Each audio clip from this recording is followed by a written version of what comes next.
CPIM മുഖപത്രമായ ദേശാഭിമാനിയിൽ സംസ്ഥാന നേതാവിൻ്റെ ലേഖനം. ജെഫ്രി മുത്തുക്കോയ തങ്ങളുടെ ലേഖനമാണ് ദേശാഭിമാനി പ്രസിദ്ധീകരിച്ചിരിക്കുന്നത്. ഒരുപക്ഷെ ചരിത്രത്തിൽ ആദ്യമായിരിക്കും സമസ്തയുടെ ലേഖനം ദേശാഭിമാനിയിൽ വരുന്നത്.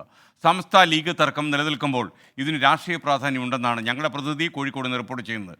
ദീപക് തർമ്മടം ടെലിഫോണിൽ ചേരുന്നു. Deepak, welcome back to morning show. പറയൂ വിശദാംശങ്ങൾ. Thank you. ഏറ്റവും പ്രധാനപ്പെട്ട കാര്യം സമസ്തയും CPM-ഉം തമ്മിൽ അടുക്കുന്നു എന്നുള്ളതിന്റെ ഒരു സൂചനയായി വേണം നമുക്കിതിനെ രാഷ്ട്രീയമായി വിലയിരുത്താൻ. കാരണം സാധാരണഗതിയിൽ സമസ്തയുടെ ലേഖനം ദേശാഭിമാനിയിൽ പ്രത്യക്ഷപ്പെടാറില്ല.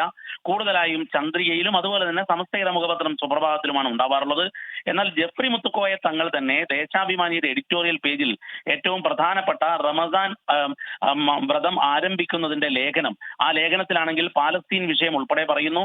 അടിച്ചമർത്തപ്പെട്ടവർക്കൊപ്പമായിരിക്കണം നമ്മുടെ പ്രാർത്ഥന എന്ന് അദ്ദേഹം പാലസ്തീൻ വിഷയം ചൂണ്ടിക്കാണിച്ചുകൊണ്ട് പറയുന്നുണ്ട്. അതായത് കഴിഞ്ഞ കുറച്ച് നാളുകളായി സമസ്തയും ലീഗും തമ്മിലുള്ള തർക്കമുണ്ടായിരുന്നു. തർക്കം പരിഹരിക്കപ്പെട്ടു എന്ന് നേതാക്കൾ പരസ്യമായി പറയുന്നുണ്ടെങ്കിലും അതിന്റെ അകത്തള വൃത്തങ്ങളിൽ നിന്നും നമുക്ക് ചില ഭിന്നതകൾ ഉള്ളതായുള്ള സൂചനകൾ ലഭിച്ചുകൊണ്ടേയിരുന്നിരുന്നു. എന്നാൽ ഇപ്പോൾ CPM-ഉമായി പ്രത്യേകിച്ചും പാർലമെന്റ് തെരഞ്ഞെടുപ്പ് പടിവാതിക്കൽ എത്തിയ ഒരു സാഹചര്യം, പ്രത്യേകിച്ച് സമസ്തയുമായി ബന്ധമുള്ള ഒരു സ്ഥാനാർത്ഥിയെ പൊന്നാനിയിൽ നിർത്തിയിരിക്കുന്നു. ആ സ്ഥാനാർത്ഥിക്ക് വേണ്ടി രഹസ്യമായി സമസ്തയുടെ പ്രവർത്തകർ പ്രചരണം നടത്തിക്കൊണ്ടിരിക്കുന്ന ഒരു ഘട്ടം.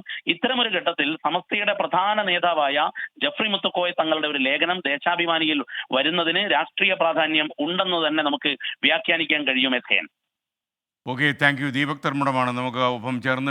ലോകത്തെവിടെയായാലും ഏത് സമയത്തും 24 വാർത്തകളും ഓഗ്മെന്റഡ് റിയാലിറ്റി പാക്കേജുകളും എക്സ്പ്ലെയിനറുകളും വിശദമായി കാണാൻ ഞങ്ങളുടെ YouTube ചാനൽ നിങ്ങൾക്ക് സബ്സ്ക്രൈബ് ചെയ്യാം.